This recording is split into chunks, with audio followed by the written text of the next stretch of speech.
Hey, how are you? So you want to keep your ACT database clean. Well, how do you do that? What are the tools that are available to help you accomplish that? Well, the Archiver is one of those tools, and we're going to show you how you can take advantage of this tool to help manage and keep your database up to date and help keep it clean. So let's get at it.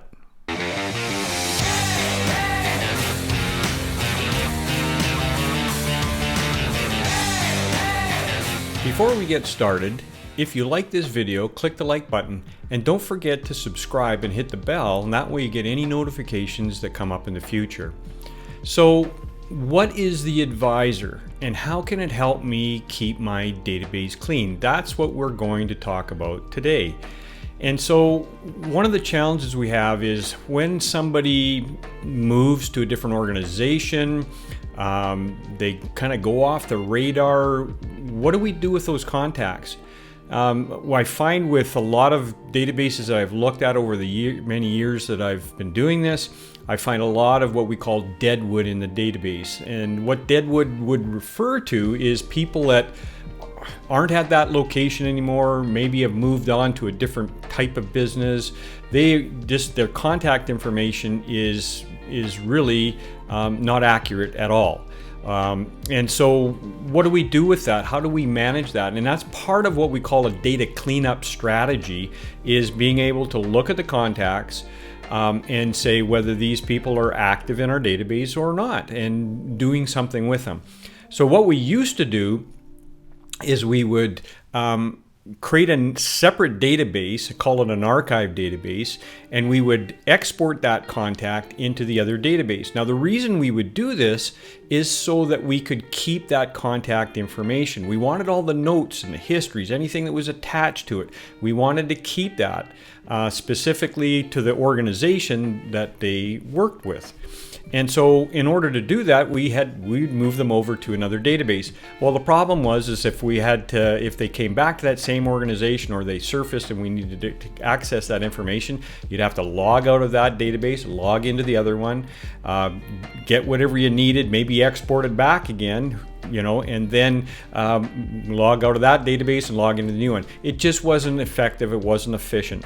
So we built the Archiver in order to facilitate that transition a lot easier. So now you stay in the one database, you either archive them, meaning hiding them from view, and bringing them back if you need to. And that's what the Archiver is all about. It's managing the contacts. So let's get into, have a look at this. We'll now move over to our other screen here. So before we start showing you how to use the Archiver, three things you need to know.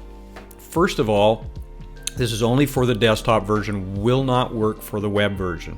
Second of all, this program needs to be licensed to each user that wants to actually hide the contacts. So everybody should probably have a license of this in order to utilize this properly. If just one person has it, it's just that one person that is able to hide the contacts. Everybody else will see everything. So you'll want everybody to have a license of this. And then the third thing is the contacts are the only thing that you're able to archive. We can't archive the company records.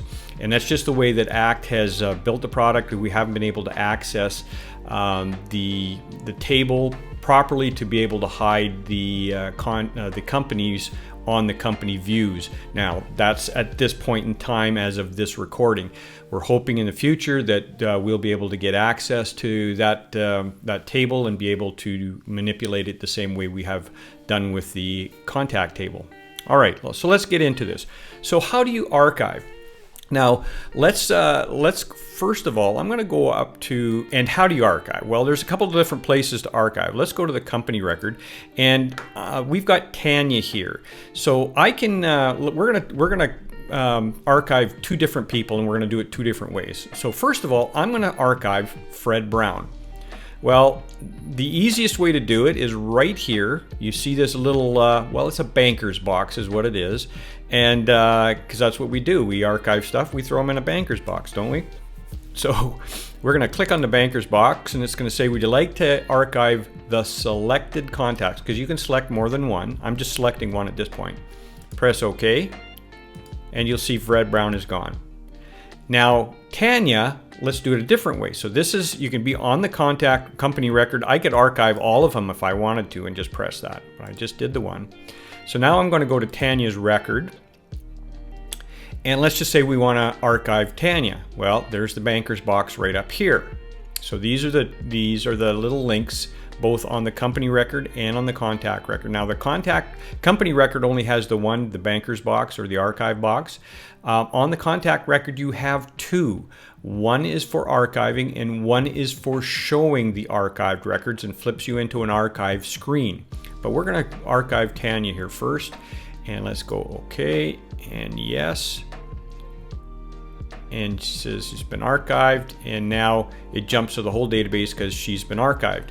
So how do we find those people who have been archived? And again, going back to why we're archiving them, maybe she's at a different company. Maybe she's kind of just fallen off the radar and we don't know what's happened to her. We just know maybe we sent an email out, it bounced, we tried to get a hold of her, she's not there, and so we want to archive her. Whatever the case may be, there's multiple reasons why you would want to archive somebody to keep your database up to date and clean. So what if I want to bring somebody back that was archived? You click on this little screen and this will show you the archive view. And here's all the contacts that have been archived. And I can do a search in here. If I've got lots of archived, I can do a search and it keeps me contained within this archive view. Up here at the top, you can see it says archive view. And let's just go back to our list view. And let's just say I want to archive just maybe one person, Tanya. So I can go down to Tanya's record, and now this says unarchive. Click on that, and you'll see it'll go from 36 people to 35. And if I wanted to unarchive a bunch of people, highlight a bunch of people, and unarchive them, and it just does the selected. And you'll notice it jumps down again. So now I want to go back into my production part of the database, or my live or active part of the database. I just click on that. I'm back into my active part of the database. Now, if I wanted to archive a bunch at the same time, just like I did the unarchive, I can highlight a bunch at the same time and just go archive, and you'll notice the number from 86 will shrink down to 68. And again, I can flip over to the archive view and see those ones as well. So that's how easy it is. You just have to choose the contact that you want, or contacts plural, and click the archive button. And that will put them into the archive state. You can bring them back if you need to. Or if you just need to look at their information, you can click over to the archives side here and say I need to see Betty's information.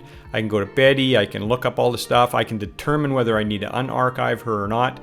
And away you go. So that's really it. That's how easy it is to use the archiver. It's nothing complicated. It's just a way of archiving your contacts so that they're not in your production or your active or live part of your database, and it allows you to keep it streamlined and easy to use. Hopefully this helped, and hopefully you've gained some benefit from this.